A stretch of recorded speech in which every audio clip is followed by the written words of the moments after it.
location to shoot the event with a higher quality production level, better equipment and tech personnel, and invite your key presenters to this location, you can limit your exposure to bad video. Secondly, pre-record the segments of your event where you're broadcasting a video conversation. There may be legitimate reasons why you need to broadcast a low latency video connection live. For example, if you require a live feedback interaction with the audience. If you don't, it may be wise to pre-record this segment, which gives you the ability to get better quality video, which could possibly be edited if there are any mistakes or video dropouts. Thirdly, ensure key presenters have better quality video recording and broadcasting equipment. The success of your events may be dependent upon certain key presenters.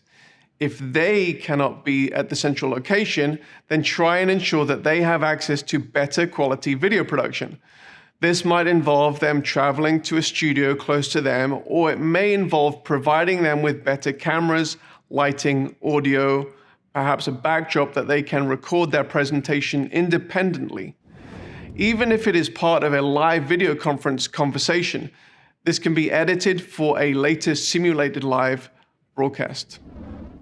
Now let's talk about broadcasting and the live or the simulated live question. The subject of whether your event should be broadcast live or pre-recorded and broadcast at a simulated live event is highly connected to the structure of your event. Having bad video can be a make or break for an online event. Therefore, this is a consistent question that the Sardius team discusses with our clients. There are a number of pros and cons to each approach. Let's talk about live. But it is these very limitations that make live events popular. It creates a psychological buzz, it results in bigger audiences, and it creates the ability to create finances through mechanisms like pay-per-view. You only have to look at the audiences for live sporting events to realize that there is a massive benefit in watching live versus the simulated live broadcast several hours later. Now, even outside of the sporting realm, live broadcasts have a certain cachet that results in bigger audiences, and despite the inherent risks involved, which we'll talk about, they give you some opportunities that are not available with simulated live or video on demand. These largely boil down to live audience engagement. And this includes interaction with questions from the audience who are posting in chat or via video conferencing, the ability to poll or to ask your audience questions and get in-the-moment responses. The risks connected to live broadcasting are related to two main factors. The first of these is the unpredictable and complex nature of an event schedule, which can mean a much bigger production budget to ensure that there are no errors in the broadcast. Secondly, the reliability of your broadcast setup, which may include all your video conferencing connections, but it's mainly related to your video streaming encoding solution and your internet connection. While Sardius can and does work with many encoding solutions, there are a few that we recommend depending on the nature of your event. These include Resi, Haivision, Telestream, and a few more that we can talk about. If you're unfamiliar with the world of web streaming, it may be advisable for Sardius to handle the streaming portion of your event. For one-off events, we will typically use Resi as our live streaming partner due to the resilience of their streaming protocol in many event situations. One of the most frustrating possibilities in a live streamed event is the audience having to deal with buffering issues.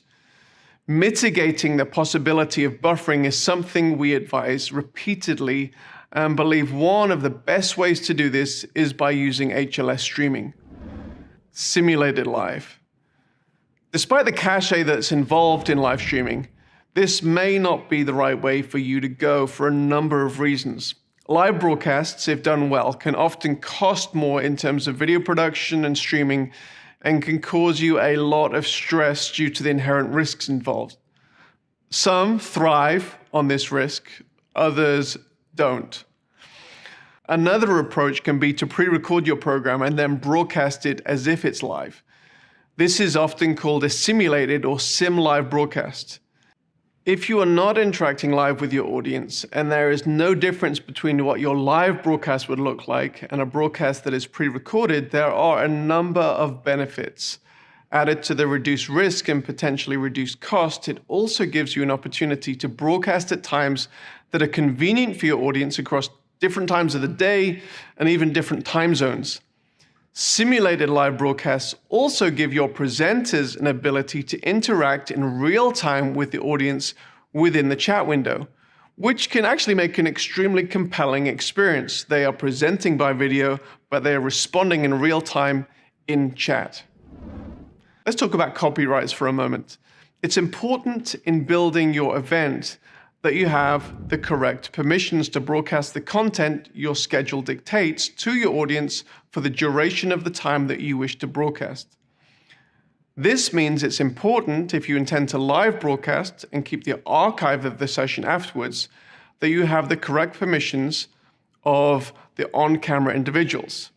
If you're broadcasting music, it's important that you obtain the correct performance and broadcast permissions ahead of time.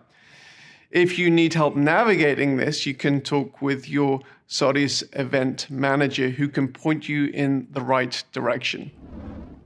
Let's talk about user interface features for a moment.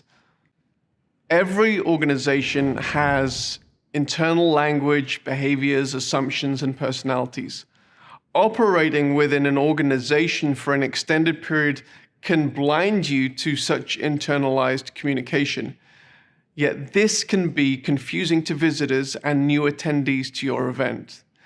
There are simple methods of presenting information that can provide clarity and context to your event and which can orient your audience to help them quickly understand what is going on and ultimately help them understand you. These components include bios.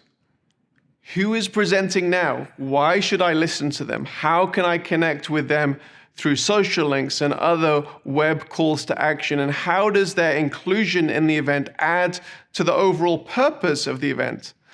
Saudi's typically recommends you include headshots, bios, and links to your presenters. And we can provide the total list of presenters or pop-out modals, which will change throughout the event as your presenters on stage change. Secondly, the schedule. Providing a clear schedule for the event is a must. We typically do this two ways, with an at-a-glance approach as well as providing an interactive timeline under the main video player, which progresses throughout the event and gives the ability for the audience to see where they are at within the context of the whole event. Calls to action, or CTAs, are highly related to your main purpose and the metrics of success for your event. These should generally be decided ahead of time. You shouldn't overload your audience with CTAs, but they are super helpful in being clear with your audience about what you would like them to do, so don't leave them out. And once they're determined, you can include them in many parts of the event and the event platform, from presentations in the main session, to linked overlays, to handouts, to things in the chat window. However, within the main watch experience, this might take the form of prominent text, graphics leading to a landing page, which can help your audience respond in an appropriate manner. So these are just some of the things that you need to think about as you create a clear, effective production of your online event. Let's go through the checklist.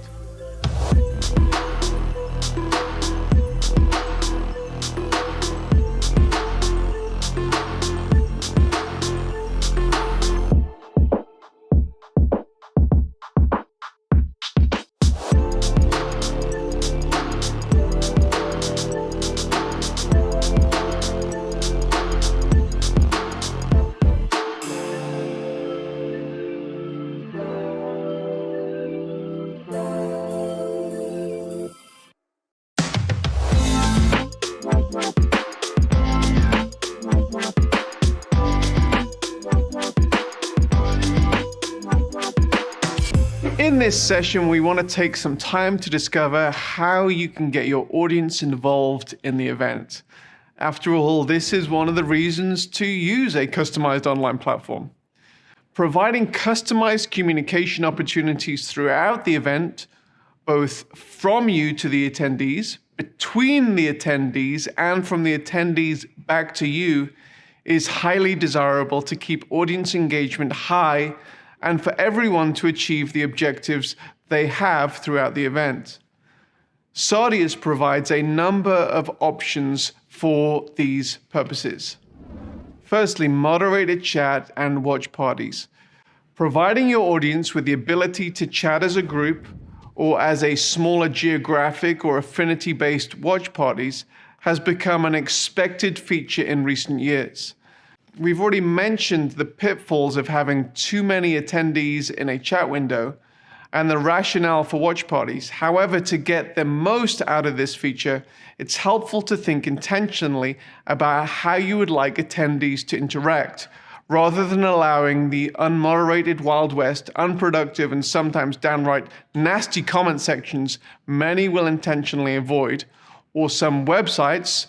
And for your comfort, because we provide moderated chat, we both flag and mute offensive language and provide moderators the ability to mute trolls so that they can continue their trolling behavior to their heart's content, oblivious to the fact that they have been placed in a cone of silence. We believe intentional chat includes the following. Firstly, using presenters, pastors, subject matter experts as moderators. This gives the presenter the ability to guide the conversation and ask and answer specific questions. Secondly, guided conversation.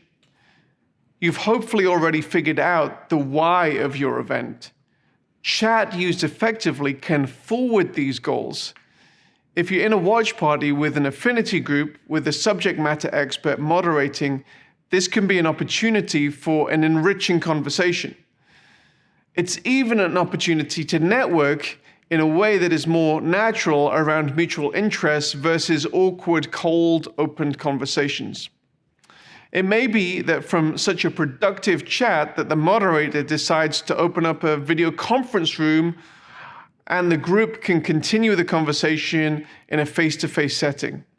Direct messaging with the moderator.